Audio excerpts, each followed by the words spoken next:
Nagigisa talaga ako guys pag yung mga sinabawan, nilalagyan ko po talaga siya ng luya, sibuyas, kamatis. Ginigisa ko po talaga siya para lumabas po yung aromatic po niya. At nakakabawas naman po talaga ng lansa. Dahil naman po ang isda ay sadya naman pong may lansa ang isda.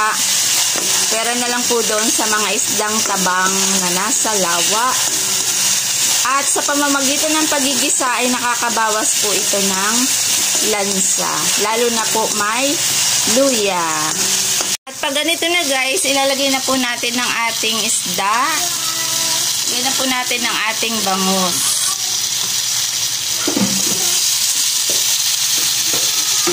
Ang ating bangus sasabawan na ating bangus.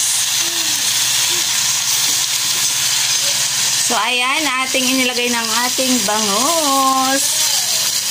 Haluin po natin ng kaunti, ng bahagya, para ang ating isda ay lumasa ang mga aromatics. Yan, ganyan lang guys, wag naman masyadong halong-halo. At saka na po natin lalagyan siya ng tubig. Oh. So, ayan. Takpan po natin at antayin po natin kumulo. Dahil kumukulo na guys ang ating isda, maglalagay na po tayo ng pampaasim. Kanya-kanya po tayong version kung paano maglagay ng pampaasim. Sa una, sa huli, nasa atin po yan. Mahalaga maluluto naman po yan. At para lumasa po sa ating isda, maging balanse po yung lasa niya.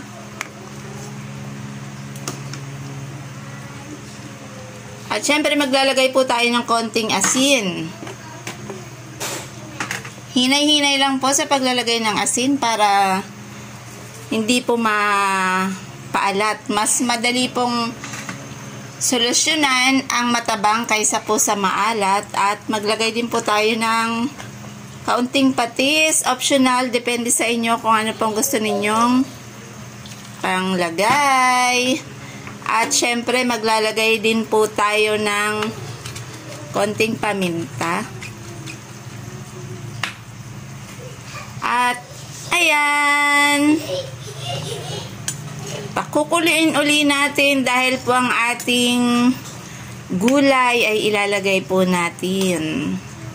At syempre, para lumabas ang aroma ng ating niluluto, lagyan po natin ng sili. Konting sili lang po yan. Pampabango lang po sa ating mga lutuin. At ilagay na po natin itong ating okra. Sarap guys ng okra pag half cook. Yung crunchy pa na ating ibabite. At titimplahan natin guys. Tikman natin kung ano magiging lasa niya. Then after nun, kung okay na at balanse ng lasa, ilalagay po natin ang ating gulay na talbos ng kamote. Dahil ang talbos ng kamote naman po guys ay mabilis lang po siyang maluto. Pwede nga po siyang kainin ng hilaw. Pwede rin pong half cook, steam. Diba guys? Mas masustansya ang mga gulay na hindi po overcook. Nagdagdag lang po ako guys ng konting asin at ayos na. At ilalagay na po natin ang ating talbos ng kamote.